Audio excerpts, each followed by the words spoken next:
Bismillahirrahmanirrahim. Innal hamdalillah nahmaduhu wa nasta'inuhu wa nastaghfiruh wa na'udzu billahi min shururi anfusina wa min sayyiati a'malina. May yahdihillahu fala mudhillalah wa may yudlilhu fala hadiyalah. Asyhadu an la ilaha illallah wahdahu la syarikalah wa asyhadu anna sayyidana Muhammadan abduhu wa rasuluh. Amma ba'd. Assalamualaikum warahmatullahi wabarakatuh. Alhamdulillah, bersama kita lagi dalam segmen Korban, anjuran subunit media bahagian dakwah Jabatan Agama Islam Sarawak. Dan insya-Allah pada hari ini kita akan berbicara sedikit berkaitan dengan ibadah puasa hari Arafah. Sidang penonton sekalian, alhamdulillah hari ini kita berada dalam kelompok 10 hari terawal di bulan Zulhijjah, yang mana 10 hari terawal bulan Zulhijjah ini mempunyai kelebihannya yang tersendiri, yang mana sebelum ini sedang tonton sekalian kita sering didedahkan dengan kelebihan yang ada pada 10 hari terakhir bulan Ramadan. Namun jarang sekali kita didedahkan dengan apa yang ada pada 10 hari terawal bulan Zulhijjah ini. Antaranya adalah hadis daripada Nabi SAW yang bermaksud, tiada hari-hari yang amalan soleh paling disukai oleh Allah Subhanahu wa taala untuk dilakukan melainkan hari-hari ini, iaitu baginda memasukkan 10 hari terawal bulan Zulhijjah. Para sahabat bertanya, wahai Rasulullah, walaupun jihad di jalan Allah tidak dapat menandinginya? Maka jawab Rasulullah sallallahu alaihi wasallam, walaupun jihad pada jalan Allah, melainkan seseorang lelaki yang keluar berjihad bersama hartanya, kemudian dia tidak langsung ataupun dia langsung tidak kembali. Jadi sidang penonton sekalian, hadis ini menjelaskan kepada kita amalan-amalan yang kita lakukan pada 10 hari pertama di bulan Zulhijjah ini amatlah disukai oleh Allah Subhanahu wa taala, lebih daripada ganjaran bagi pahala orang yang berjihad di jalan Allah. Itu yang disebutkan oleh baginda Rasulullah sallallahu alaihi wasallam. Dan dalam 10 hari terawal bulan Zulhijjah ini ada satu hari, iaitu 9 Zulhijjah, yang mana padanya itu ada satu lagi kelebihan yang sangat besar yang diberikan oleh Allah Subhanahu wa taala, iaitulah pada ketika itu kita disunatkan untuk mengerjakan puasa hari Arafah. Puasa hari Arafah pada tahun ini alhamdulillah akan jatuh pada 9 Zulhijjah bersamaan dengan 9 Julai tahun 2022.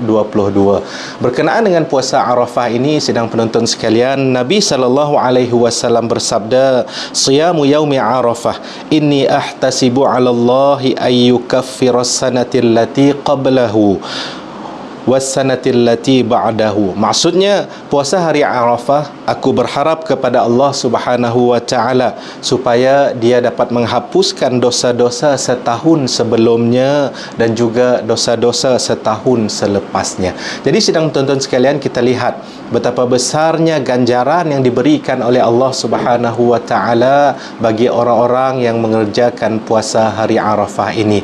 Dan pada ketika itu golongan haji kita ataupun jemaah haji kita sedang berwukuf di padang Arafah pada ketika itu, tetapi Allah Subhanahu wa taala memberikan ruang dan kesempatan kepada kita yang tidak ada kesempatan untuk menunaikan ibadah haji untuk kita sama-sama menggapai pahala-pahala ini, iaitulah dengan Allah Subhanahu wa taala memerintahkan kita untuk mengerjakan puasa sunat hari Arafah pada tanggal 9 Zulhijjah. Jadi antara kelebihan puasa sunat Arafah ini adalah, yang pertamanya, ianya adalah satu jalan ataupun ruang yang diberikan oleh Allah Subhanahu wa taala supaya umat Islam memperolehi pengampunan yang sangat besar.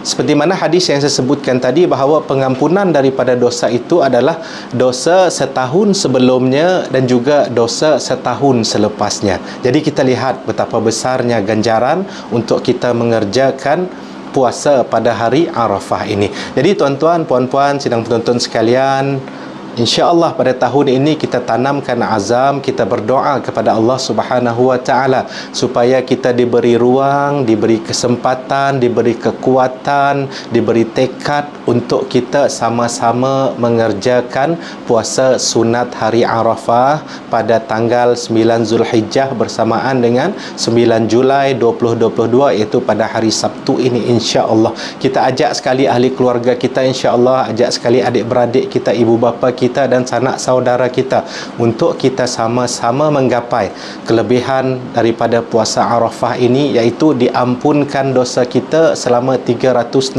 hari sebelumnya dan juga 365 hari selepasnya, iaitu bersamaan dengan 730 hari. Jadi tuan-tuan, insya-Allah kita tanamkan azam dalam diri kita.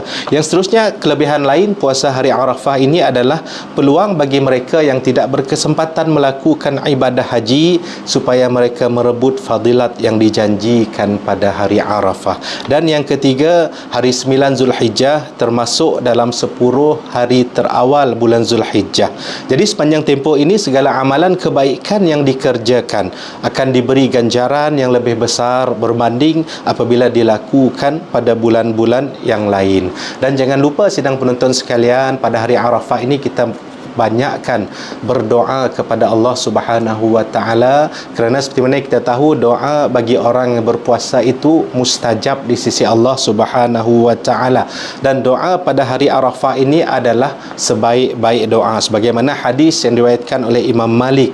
Rasulullah sallallahu alaihi wasallam bersabda, khairud du'a yaumul Arafah. Maksudnya adalah sebaik-baik doa itu adalah pada hari Arafah. Jadi insya-Allah pada hari Arafah nanti sama-sama kita azam untuk kita menunaikan ibadah puasa ini.